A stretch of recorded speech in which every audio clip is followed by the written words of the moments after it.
Good morning, everybody. Welcome to Living Astrology with Janet. It's time to grab your cup of coffee or your tea, sit back, and let's chat about what is happening this week up in the stars. And it's a busy week. There's a lot going on. In fact, like 10 minutes before my broadcast was due to go live, I happened to pull up the chart and really look at it and went, oh my God, I'm totally forgetting something. It is the day when Eris and Chiron exact conjunction and they are sextile to Jupiter. So that's magic. It's big, and I want to talk about that. And then, as well, there are a host of other things going on this week that we'll want to know about as we go ahead.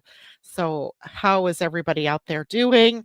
I hope you had a great weekend. I did. I went across the bay to go to the island my son lives on to see my new home, my new motorhome, my new RV that Terry and I are going to move out to my daughter's property and live in, and maybe even do some traveling in the very near future. And I want to tell you guys something. This is, life to me sometimes is very fascinating. So, over the end of last week, as I was contemplating the fact that we were going to make this big move and all that entails. I mean, you're downsizing, you're having to put some things in storage. I mean, it's a fairly large production to downsize your life like this, and in a short period of time. And I was agonizing over giving my friends up front here, who are more than my landlords, notice that we were leaving, especially because just a couple of weeks ago, her father died. And I know she's been really depressed or feeling depressed about his death, and, how that's impacting her mother and all of that. So finally on Saturday, I said to Terry, we have to do it now. We just have to do it, right? We got to go over there and have this chat. So we went over there to tell her, and her husband was home as well. So we got to talk to him as well. And it turns out, for all my agonizing, they were going to tell us on July 1st that we needed to move because her mother is going to move into this house. And what is so bizarre about that whole thing is that when her dad died, I told Terry, I said, well, I almost feel like that she's going to give us notice and tell us to move because she wants her mother to move into this house. And I told my daughters this, and they're like, "No, mom, no." And I'm, yes. And it happened. So she was going to give us 6 months notice. So from July to January. So it wasn't like she was telling us that we had to do something in 30 days. But oh my God, I can't believe how I agonized over giving them notice. And it turned out it was all going to be good. And it is good. All of us were crying. It was just kind of a crazy afternoon because, I mean, we've become more than just, landlord tenant. We've become friends, and it makes it really hard, but it does make my heart feel good that her mother is moving in here, right? That she could be close to her daughter during this period of time. So crazy life, right? So crazy, but it's all good. Now I don't feel like I'm hiding anything, or that, there's something heavy on my mind. Today I have to go and do all the transferring of title and all of that to our name. But, those are just things that you got to do as you're moving forward in life.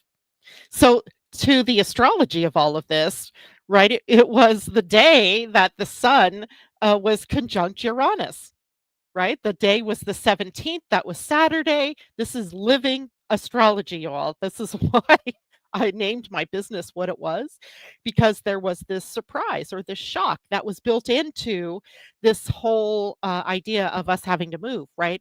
And she had been agonizing over having to come to us and tell us that we were going to need to move because she knew Terry was nearing retirement and all of that. So just crazy day kind of stuff, but living astrology, right? The shock, the unexpectedness, the surprise, right? But it didn't turn out as a surprise in a bad way. It turned out to be something very beautiful and interesting to be able to watch how that took place. So, woohoo, right? All right, let's get into what we are talking about today. Indeed, it is a week where we have quite a bit going on. It all started yesterday with the Mercury square Mars transit, Mercury in the sign of Taurus squaring Mars in Leo. We talked about this on Friday, but let's just recap this a bit because, this is a week where there's a lot of ideas taking flight, right? It's like this machine of incoming information and incoming ideas. And it is a transit that might take that mental spark of information and turn it into empowered action, right? The squares are, we think of the squares as, difficult, challenging, that type of thing. But the challenge is in the getting ready to do something, right? To take that idea and turn it into gold, right? Take that idea and make it visible. So in this week, we might have some fresh insights coming in, and it meets the grounded momentum that Mercury and Mars is generating or has been generating for the last day and moving into this week. And the mind has the potential to move into real action, momentum, and soul aligned changes for all of us, right? This is a big deal. So the tension, though, the tension in the square comes from, Mercury and thinking and Mars and action, right? So the thinking and the action are kind of at a crossroads, right? They're coming together and causing tension. So we might have these stubborn thoughts. Mercury is in Taurus, right? Where we have these thoughts that keep us in this stability loop, if I want to call it that, maybe, or a a comfort zone kind of loop where we're always considering what's safe, what's secure, what's stable. And it may clash with Mars's passion for action, especially in Leo, right? In Leo, Mars action can really propel us forward in living out our passions, right? Or acting from passion. And in the cases where we may not have the ability to take that action, it can cause frustration and it can cause us to uh, f- form a defensiveness around why we're not moving forward or why we can't do the things that we want to do. And that can show up in our communication because it's Mercury, right? Mercury communication, Mercury the mind, Mars in Leo, passion in action. So, the question you might want to ask yourself during this period of time is where are you trying to push your message instead of just listening for right timing and for the right message, for the right action, and all of that. So, that is kind of another look at the Mercury square Mars. And I'm going to put on my, there we go. Did it share? Perfect. Oops, that is not what I wanted to do. I have no idea what I did. Cancel. There we go. Ah, that's what I wanted to do. And instead of that, let's do this. Okay, perfect. So here's the astrology chart of the moment.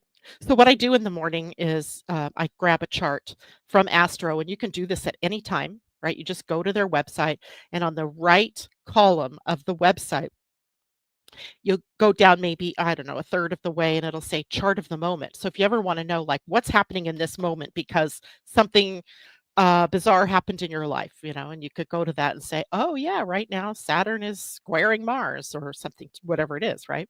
So I go and I get this chart. And so this morning, as I'm looking at this chart, I realize, oh, dang, if you look at the numbers here, Chiron and Eris are both at 25 degrees. And I can't read the little numbers because, my eyes are behaving like like I'm old or something. It looks like Chiron hasn't quite caught up to the second with Eris, but darn close.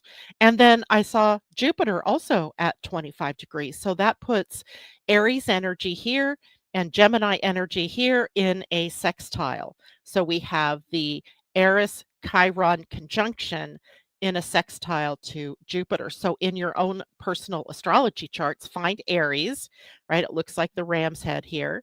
and then Gemini, which I highlighted here, but also covered up a little bit of the symbol. But it looks like the Roman numeral 2, demonstrating the twins, right, through symbols. And the sextile is always a harmonizing kind of aspect pattern where the energies of the two signs, Aries, action, Gemini, who's a mutable sign and loves action, come together in a way that works really well. Now, this is a fairly rare pairing, right? That this is going on in air, that Chiron and Eris are conjunct, and it's been building for months, as we've chatted about it before. And it really speaks to the deep collective and personal wounds that we have around identity and individuality and our righteous anger, right? That righteous anger that's out there and living in our sovereignty, right? There's that word, sovereignty. Chiron is the wounded healer, and Eris is the disruptor or the goddess of discord, but she's also known as the truth revealer. So they're an interesting pairing, don't you think? Right? With a wound that the goddess is bringing up to show us the truth, and that is collective, most likely, but also could be personal.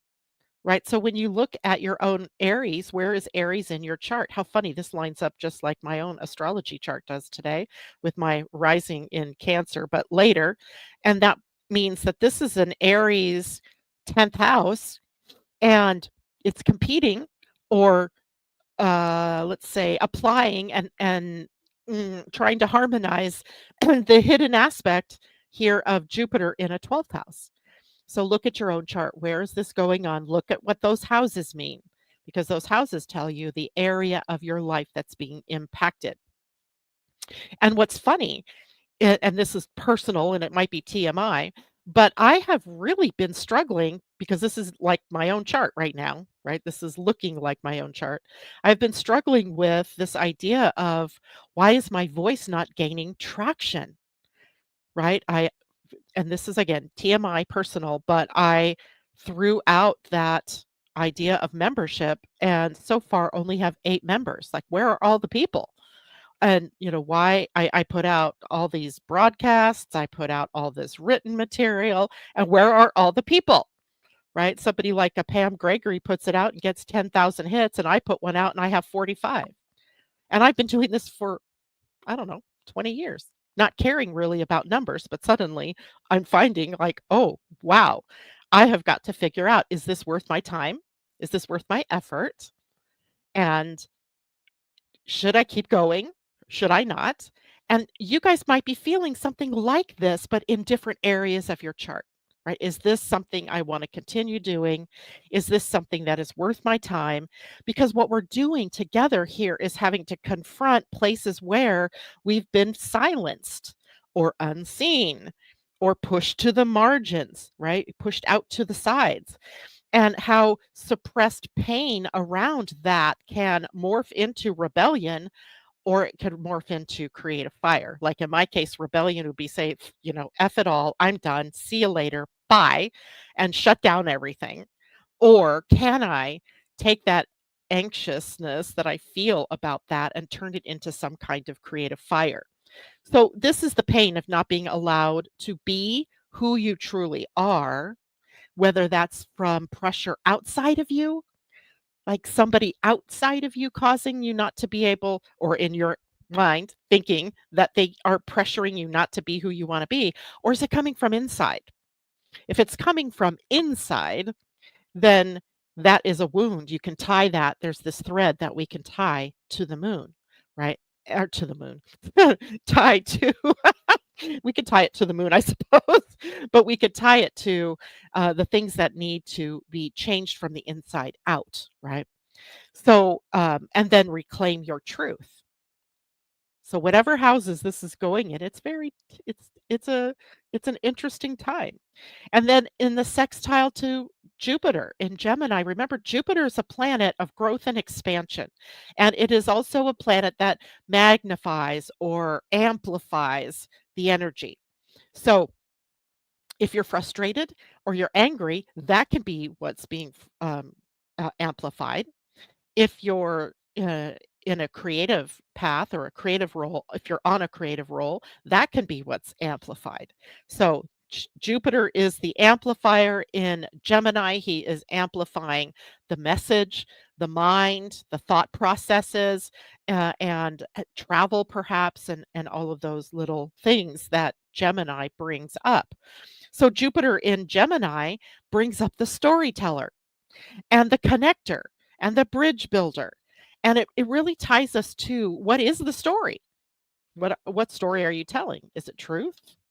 Is it a truth that you've perceived, but maybe it's not really true, right? A story you keep telling yourself. But the sextile, then, the 60-degree angle between the two that you see, here from this dot to this dot, that 60-degree angle really is offering us a way to expand healing. And that comes through conversation or through your curiosity or through learning something new. And breakthroughs can come when you name the pain, right? So it's kind of a quirky thing of being a human, right? So it lies in the unconscious until you name it. Once you name it, once you speak the truth of it, and it doesn't hold power over you in the same way. Right now, it gives you the opportunity to clear it or to heal it or to work on that dynamic, to liberate yourself in the process. So, there are some reflection questions that we can ask ourselves during this time, like, where have you felt silenced or dismissed? Right? Or hidden somehow. And what is the anger that you feel about that teaching you? And, a lot of that you see in the outer world too, as groups come to the surface that are, had gained some liberation, but have then since been attempted to shut down again or be shut down again, right? So it's a collective thing that we're seeing, at least here in the USA, we're seeing it in our outer world, and yet it's also personal, right? Where in your own life have you shut down because you've felt silenced or felt dismissed? And then on the other hand, how can you share your story in a way that heals rather than divides? And then what does radical self-honesty look like? What does it look like? Do you know? Right? Especially what does it look like in your communication this week as we're talking about this aspect happening right now in this week? So, this aspect, the Chiron Eris sextile Jupiter, is a key to transformation for all of us. And the pain that erupts through this process can sort of act like a portal to your purpose, right? To you really living the high side of who you are. And if you're willing to speak it, right? If you're willing to speak, move it through speaking, right? Bringing it to life through communication, and let it evolve you, right? So, you can speak it literally with someone as I did this morning, or you can journal it. You don't have to have an audience, right? Just to be able to say, I'm so frustrated because I can't get this, thing done, or I can't get past this, this point that I'm at. And, just allow that pain to be named so that it can then be healed. I hope all that makes sense to you because sometimes we don't want to talk about it. And there are a lot of people out there that, just ignore it.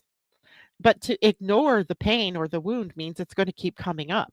But it might come up in various ways with various people over time because until you deal with it, it's not there. Or, I mean, it's not gone, it's still there. Right? So be willing to deal with these pains that you have over whatever, getting your voice heard, getting yourself out in the world, being able to heal something.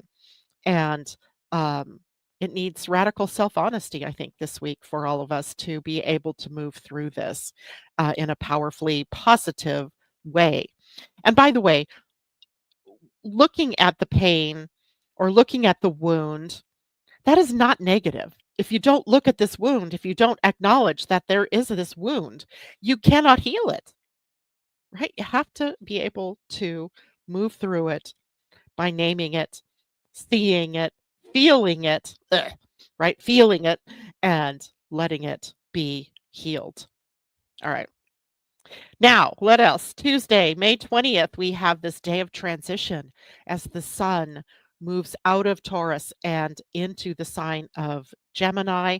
But before the sun does that, it comes into a sextile with Saturn at 29 degrees of Pisces. And of course, the sun will be at 29 degrees of Taurus. So here's Taurus. And right now, today, the sun is at 28:52. So this is really happening, more like tomorrow when the sun actually moves to the 29th degree. And then Saturn is already at the 29th degree of Pisces as he's ready to move into Aries on Saturday of this week. So this is also forming a sextile. See, I drew the line here because I saw that sextile right away. And yet there is a 29th degree here. And the 29th degree is often a place for us to reflect on the energy that we've experienced over the course of the time that the two planets involved, in this case, the Sun and Saturn, have been through the signs that they are closing their cycle with.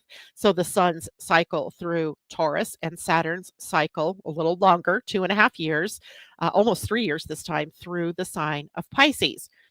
So it's a sacred pause almost, right? Before we go into the next sign or into the next cycle. And here, what we have is Earth, the energy of Taurus, meeting water, the energy of Pisces. And that's structure and stability, Saturn, blending with spiritual insight, right? The sun.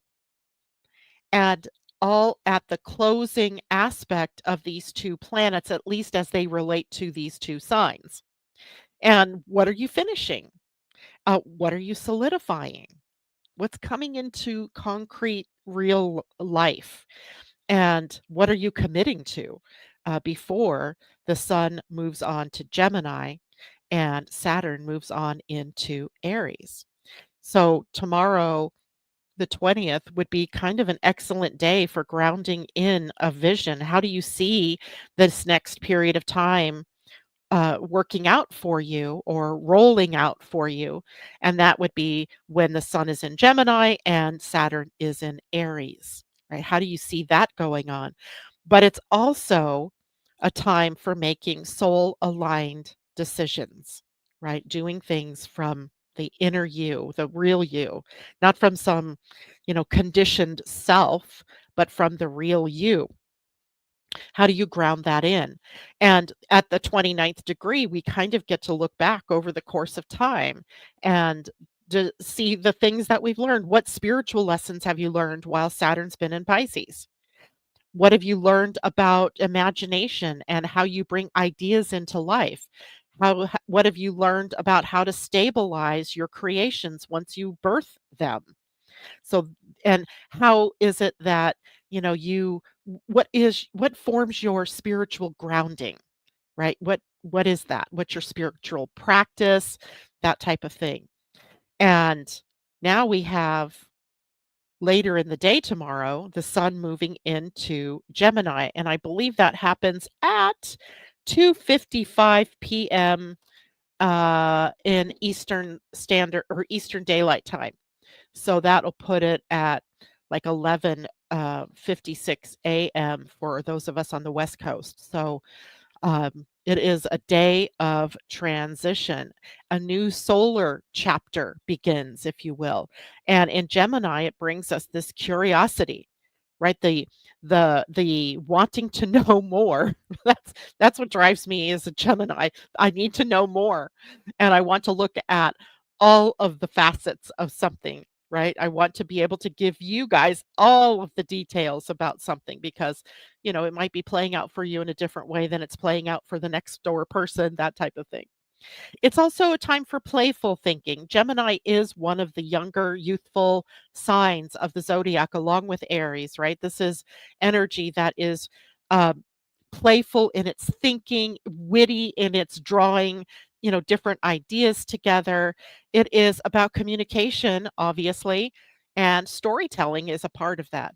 And writing, and creation of artistry or anything artistic with writing or speaking, writing a story, editing a story, writing a book, all of that kind of thing. Plus, we have this mental stimulation that is a part of the experience. And we have to watch out for our scattered focus during this time because that can lead us to burnout, right? When you have all these thoughts running through your head and it can become overwhelming, and we have to become more juggling in our thought processes, but that can also lead to burnout. So we have to also have some kind of skills or coping mechanisms for when we start to feel mentally overwhelmed or mentally anxious, right? A lot of times that shows up as anxiousness. And Gemini season with the sun here in Gemini invites us to see life as a conversation, right? It's between parts of ourself, between our soul and the world, and between peoples, right? But in groups or in individual in conversations, it is a very powerful time. So look where Gemini is in your chart, and that will be the area of your life that the sun will be moving through for the next 30 days until June, till the summer solstice, really, right? June 21st. All right. And I'm going to stop sharing my screen here and see how people are doing. Say good morning to everybody. And let's see who's out there this morning. Good morning, Lo. Happy Monday to you. Good morning, Narges and Julie. Hello, Teddy. Good morning to you. Happy travels. Okay, good. And Julie, OMG, that's crazy, Janet. God works in mysterious ways. I tell you exactly that, right? So funny how that works out. Janessa, good morning. It's good to see you with us. Tom, let's go crazy. Love and gratitude. Tom has a birthday coming. Asa, good morning to you. And Tom says, older and wiser have Aries in the eighth house. Aha, Aries in your eighth house. Some so your life has a lot of new kind of transformational energy potential, right now.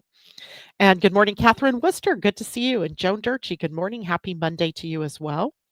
Let's move over to our human design aspect. So, it's my hope always to bring together astrology and human design, because in human design we get, I don't know, maybe just a different lens that we can look at the energies that are occurring.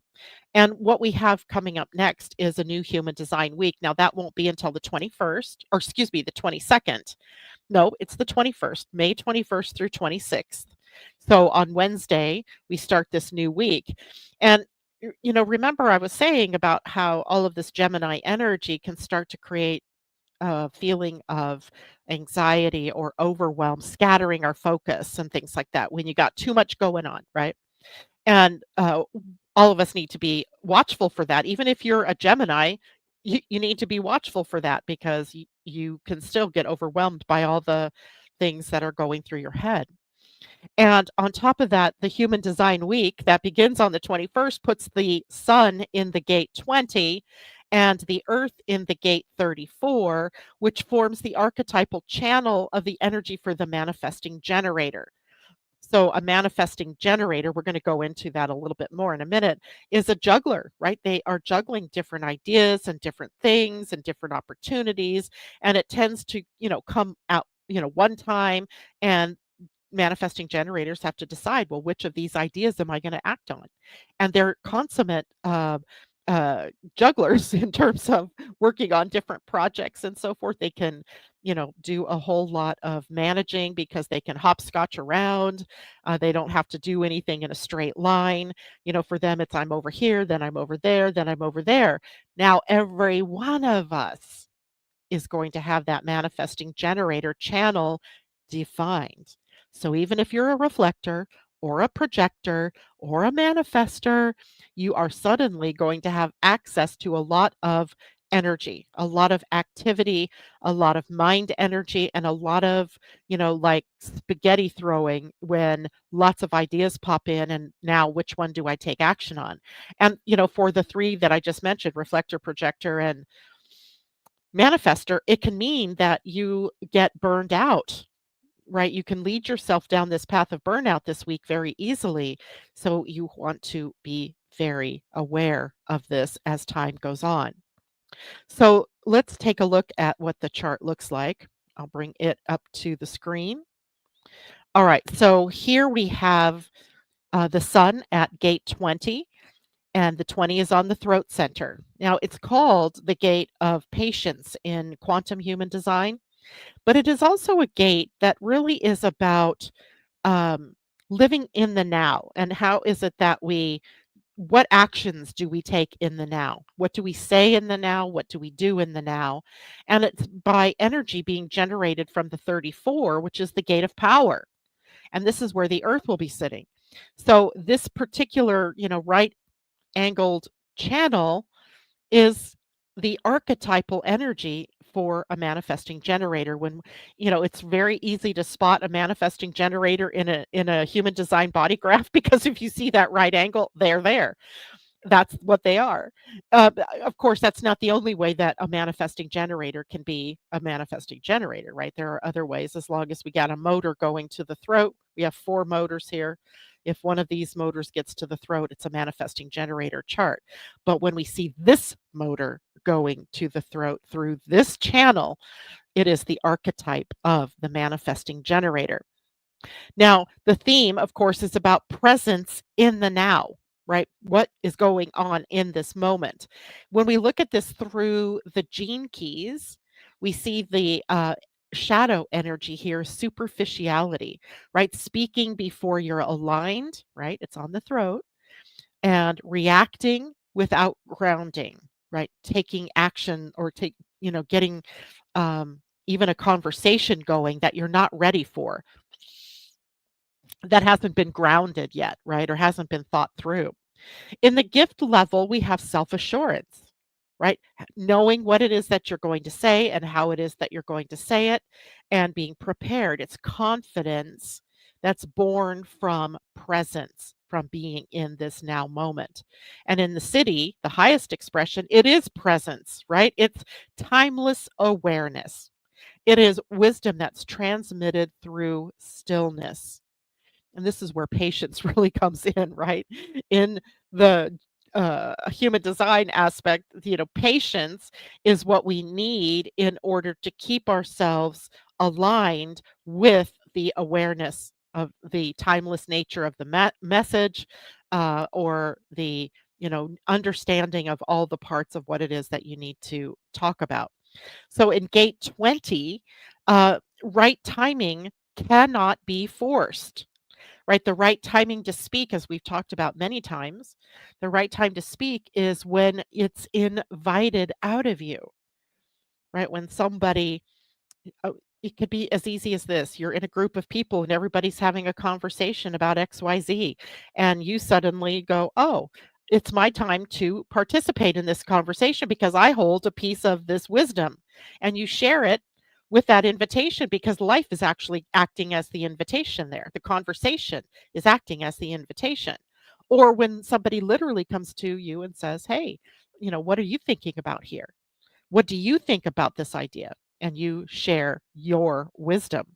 So when you act from presence, your words carry power, they have impact, right? And listening becomes more important here this week, more important almost than explaining, because what naturally happens, because this is a Gemini gate, right? And Gemini energy has to listen as well as speak. We have to have those two in balance. Think of the two twins, right? One twin is listening, one twin is speaking or communicating. And if without listening, speaking doesn't make sense, right? And you can't rush conversations. So many times now, in talking to members of my family via text, right? There's this rushed conversation that's happening. And it's like, well, wait a minute. Get some details to me here, right? Get the details. Slow this conversation down so that we can actually communicate.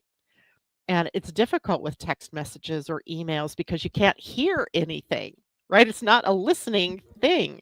So you have to almost interpret the listening. So we have in today's world and in the way that we communicate today, we have difficulty at times because we're not really communicating where there's a part of listening. So we have to work extra hard to really listen. Listen to what the person is asking you. Listen to what the person is responding to you from your question. Okay. So listening becomes way more important during this week because things are happening so fast, right? This is a very fast acting kind of thought processing and thoughts moving from the mind to the throat for communication. So ask yourself some questions like this: where do I rush to speak or act before I'm ready? And then how can I stay anchored now in the now? How can I stay anchored in the now, especially when things are uncertain, when you're not sure what to say, right? Anchoring to the now might mean just keep listening before you speak. And or it could be, hey, I've had this thought process going on and I'd like to share it, but it has to come from being grounded. I hope all this is making sense to everybody. And what does real self assurance feel like in your body? What does it feel like when you are able to, just say what needs to be said because you're speaking from confidence? You're speaking from self assurance. You know the topic.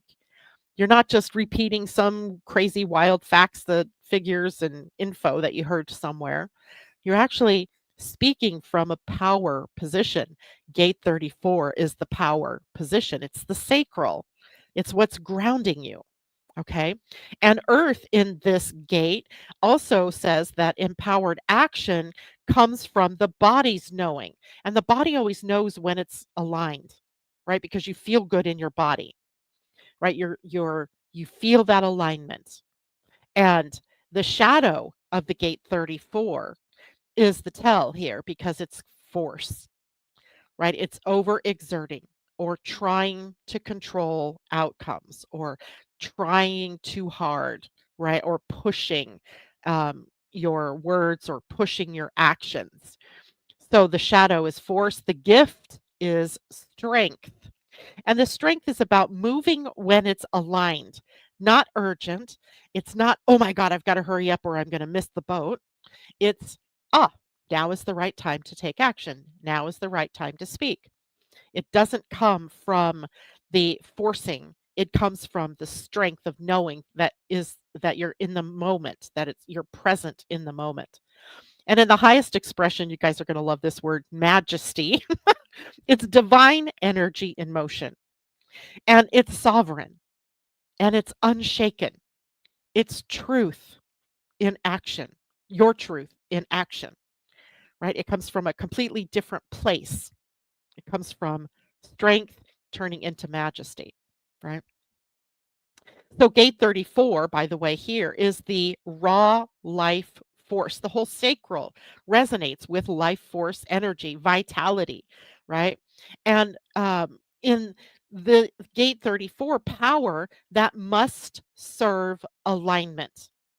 It can't serve misalignment. Otherwise, you end up with this mishmash, crazy life, right? Crazy things happening.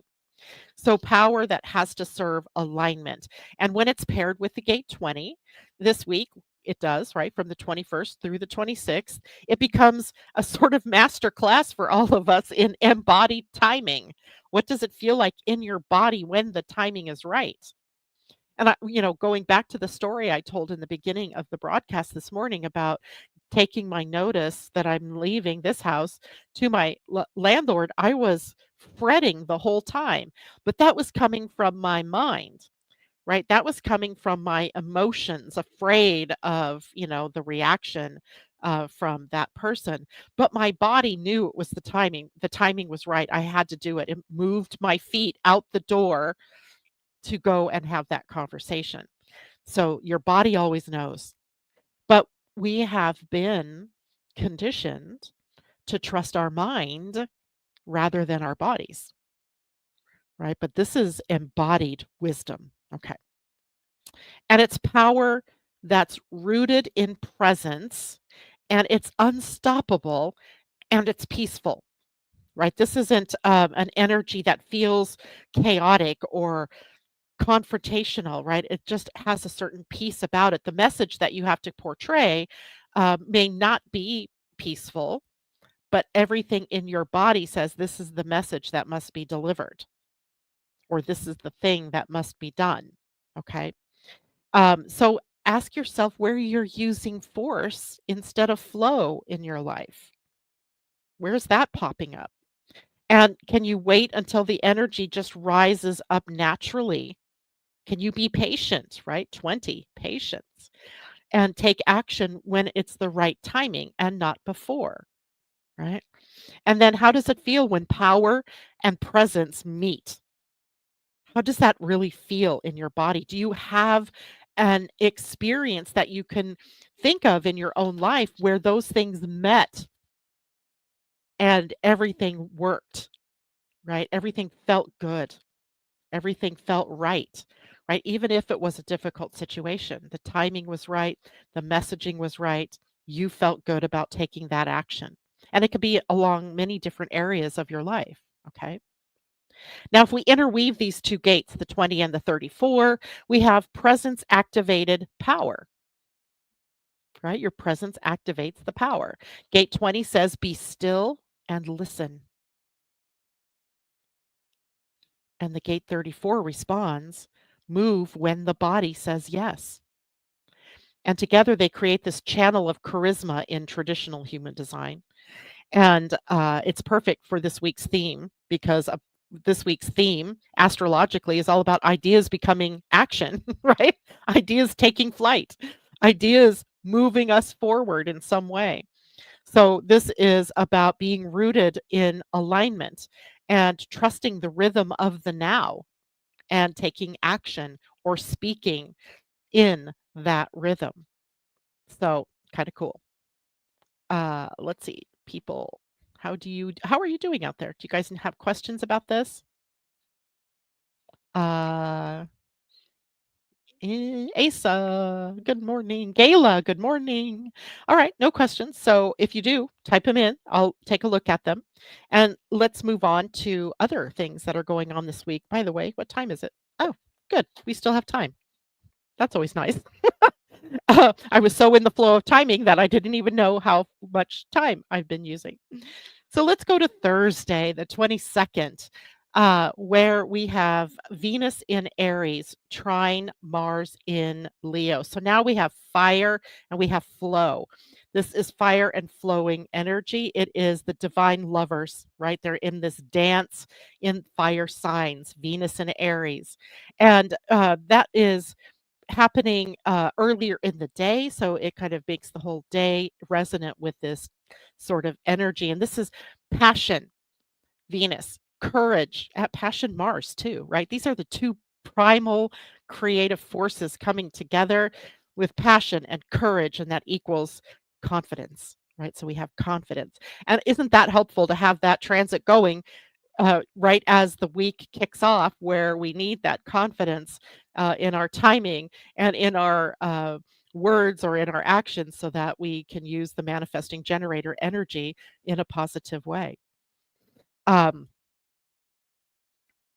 hmm, yeah, I was just thinking of that. Where did I put that? The next part of our conversation was going to be about manifesting generator, but let's get through this and then I'll go back to that if I have time. Um, so the insight with Venus and Mars in this trine is that, Venus in Aries is independent and she's bold and direct. And Mars in Leo brings the charisma, the flair, the dramatic, right? So the trine is activating the authentic attraction that we may have between people or between, one group and another. And it's where desire meets presence, right? We're bringing those things together. And, what do you desire to express fully? These are questions to ask yourself about, what it is that you're creating. What do you want to design for yourself in your life without apology, right? Without stopping and thinking too much about it. This is a desire. Where is your passion calling you to lead and not follow, right? What is the next best thing for you in your life. And then later in the day, we also have the sun in Gemini coming into a sextile with Neptune in Aries. And that is an interesting thing too, because what we think about with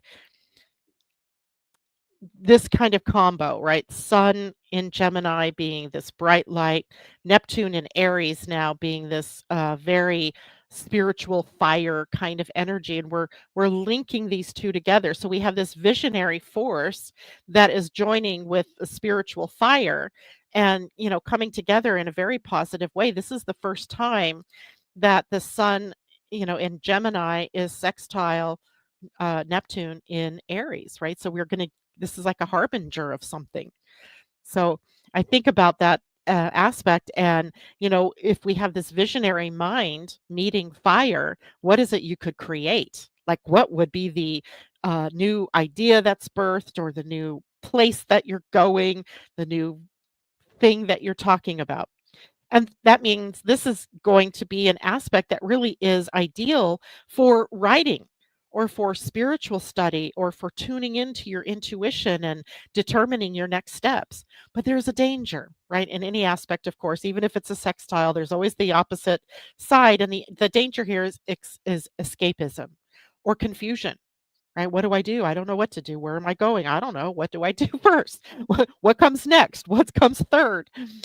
So if you don't ground the inspiration or the idea first, if you don't have your embodied patience and your embodied power, then chances are you're going to be confused. And in confusion, sometimes we just want to escape and run away from the pain of not knowing what to do.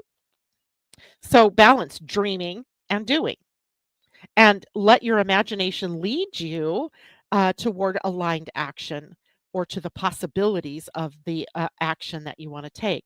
But don't get caught up in that roundabout thinking, because it could create, way more confusion. All right. Let's go to the manifesting generator energy now. So I'm going to, no, I don't need to share my screen. So remember that the manifesting generator archetype channel is defined for all of us from May 21st through 26th. So I thought it would be a good idea to understand a manifesting generator.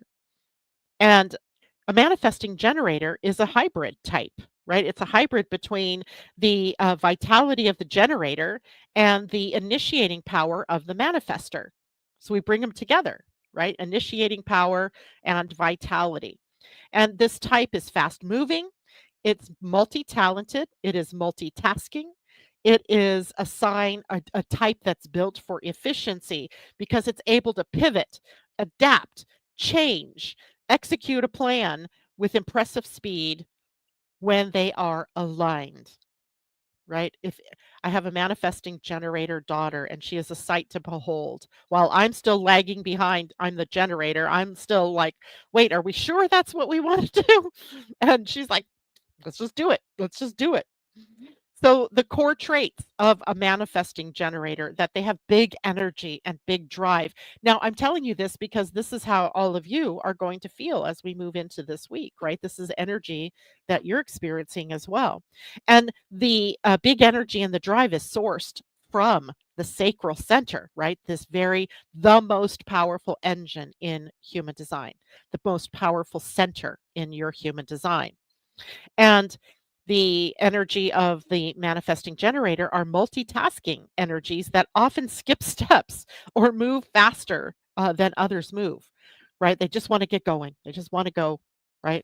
They don't want to sit and wait and prove their work. They don't want to sit and wait and answer your questions either, right? That could be another issue. They're here to respond, but not necessarily initiate, even though they're the hybrid with the manifester, which is designed to initiate. The generator part of this is what takes over, and they are here to respond to opportunities that are in the outer world. But once they are aligned, right? Once something clicks, then they can move with lightning speed. They don't have to wait. There's nothing else that they need to wait for, right? That makes them creative, it makes them efficient, but they've got to stay attuned to what their gut response is saying, right? Is the sacral center saying, uh-huh, or is it going, right? And so body wisdom. I can't say that enough for this coming week, right? Staying in the body. Now they can burn out, which we don't often, talk about with generators and manifesting generators because they have access to the sacral center. It's defined in their chart, so they're broadcasting this, vitality. However, they can burn out or create chaos in their lives when they're acting from their mind instead of the sacral center, right? The body, the wisdom in the sacral center. So now, when this channel is all linked up, what we have is a powerful current of energy for embodied action in the moment action. It's fast, it's primal, and it's potentially magnetic. You all have access to it. So now let's talk about what that means for all of us. And if you are in the membership, I will be supplying you with uh, a PDF file on what it is this channel does for you if you're one of the other types, right? All of the types will be in a uh, document for you. So when we are looking at all of us having the sun and earth defining this archetypal channel, we are all feeling this sudden urge to do, to move, to respond in the now, right? To make decisions, to take actions. It's very empowered time. There's momentum in the air, right? There's just this feeling of, I got to take action. But it's only aligned if it arises from presence and response, not from mental pressure or from reactivity. Okay, that's another key here. So, the potential shadow of this week's energy could be about busyness and burnout. And it can feel like there's this urgency to take action, but that urgency isn't the point. It's not about that. You have to, if you try to skip that inner check-in, right? Checking in, is this, is my body in alignment with this? And you act out of impulse instead, you'll burn out, right? Or you're going to burn energy without purpose. And then you'll look back later when we go into the next human design week going, what did I get done? Right? I started a lot of things, but I didn't finish anything, right? Got to be careful of that. And the voice of the manifesting generator says, I can do that. Watch me. I can do it. I can do it. I'm just going to do it. And the throat becomes more active during this transit because the gate 20 sits on the throat. So be mindful of what you speak into motion. So again, watching what you say yes to, maybe, or what you agree to so that you don't overdo it, right? So here's some tips for working with this manifesting generator energy. Wait for the gut yes, the the tug forward perhaps before acting. Even if you feel lit up or excited about something, wait for the body to tell you, and that's not something the other types are very familiar with. The generators and the manifesting generators have that motor always running. It's always generating an an a feeling of no, not for me. But for the other three of you, the manifestor, projector, reflector, this is new energy. I mean, it's injected into you twice a year, but now it is here, and you'll be like, oh, I can get a lot done, but can you really? Right? You have to be very circumspect. And you have to ground before speaking or committing, especially if something excites you on the spot, because it'll be tempting to say yes to everything that's exciting. And then what? Right? Then you get overwhelmed and you get tired or you get burned out and nothing gets done. And then you feel really bad about yourself or about having said yes to something. So watch for overpromising, right? You don't want to overpromise or overcommit your time. Manifesting generator energy loves to say yes to everything. But just because you feel like you want to or that you can does not mean you should, right? It is not a good idea. Honor your need for rest, honor your need for pauses, even if the world feels like it's speeding up, and it will. The pace quickens, during this period of time. So make sure you are asking yourselves questions about, am I acting in alignment, or am I just doing this to keep up with everybody else? Because everybody else is doing it, I can do it too.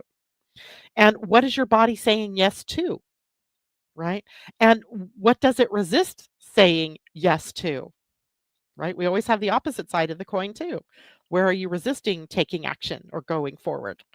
And how can you use this surge of energy this upcoming week to move something meaningful to you forward, right? What's kind of hanging out here that you haven't really, gotten organized around doing or being or creating, that you can, use this power, this energy of patience to take action on, right? So the affirmation for this week, starting again on the 21st, is I act from alignment, not urgency. I trust my body to guide the way. Trusting your body to guide the way is the important piece here. So, questions. How's everybody doing out there? Uh, and the moon just entered gate 49. I'm not sure what is that about? J Lo, God grant me patience, Tom says.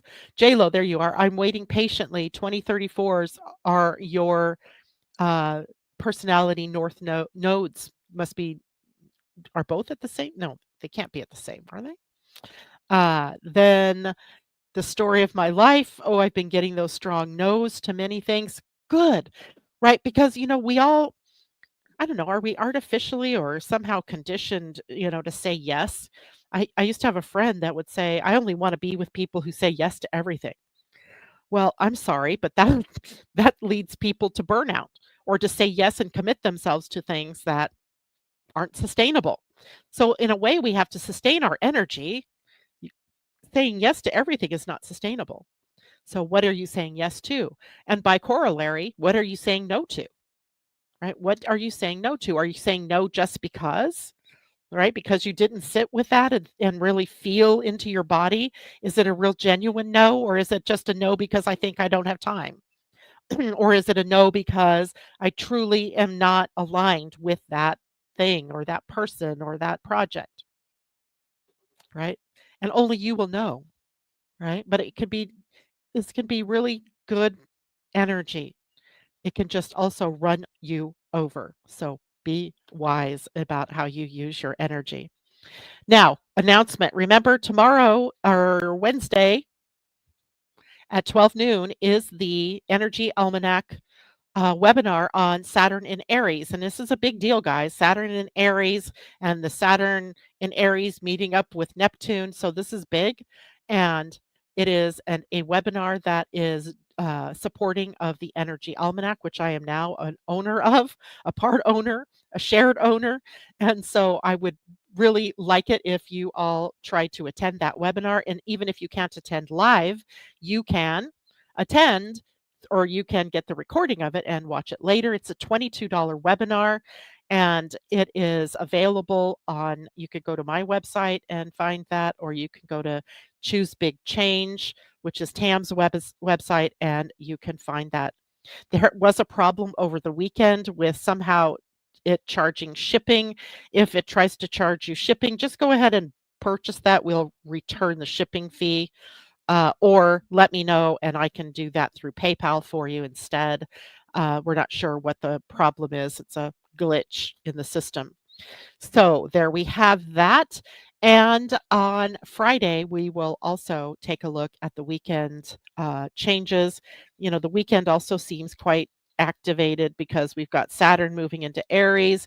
We have the Sun trining Pluto. We have Mercury conjunct Uranus. It is a big weekend coming up. So please join me on Friday for that. And that's it. I do believe. Let's see if I can pull a card. I still have a minute.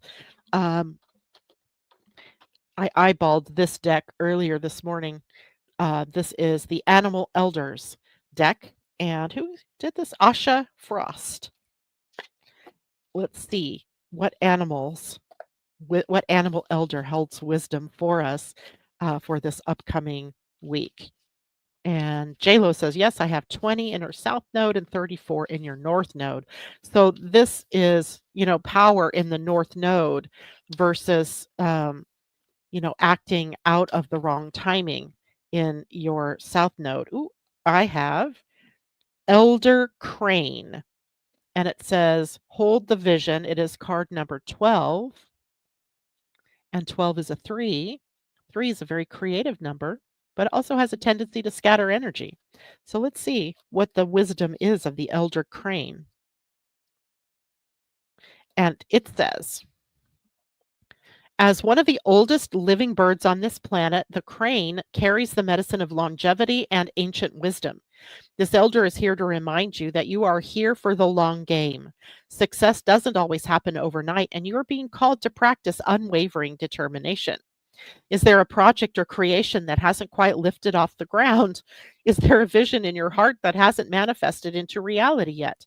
Elder Crane swoops in with grace to remind you that life is a journey, and it's important to honor the present moment and all the steps you've taken to get this far. Just as the crane mates for life, you too are being called to deeply commit to your big vision. There have been times when you've wavered or gone off your path, not trusting that you have what it takes to pull off the dream in your heart. Elder Crane stands beside you as you navigate the obstacles before you. The calling of your soul matters. Your aspirations matter. And just because they haven't yet come to fruition doesn't mean that they won't. Allow the medicine of grace to fill your life as this elder grounds you back onto your path. With its long neck, it can see into the future and is here to remind you that while the runway may be a bit longer than expected, your dreams will take flight. And there's a little poem I'm going to read. So stick with me for a few more minutes. Elder Crane says, invoke me when you feel like meandering off the path that leads you to your goal, for I am here to remind you of your strength. Hmm. My wisdom teaches you to stay on your chosen path and remember that if it appears that others are getting ahead faster than you, your pace is perfectly aligned with your soul mission. Anytime you need a reminder, I will stretch my graceful neck out for you to call your future blessings into your heart so you can keep going. Your legacy involves a deep commitment to the dream, so journey with me and don't give up. That's a nice message. All right, Elder Crane. All right.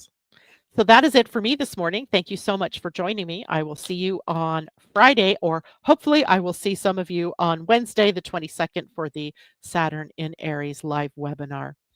All right. Bye for now.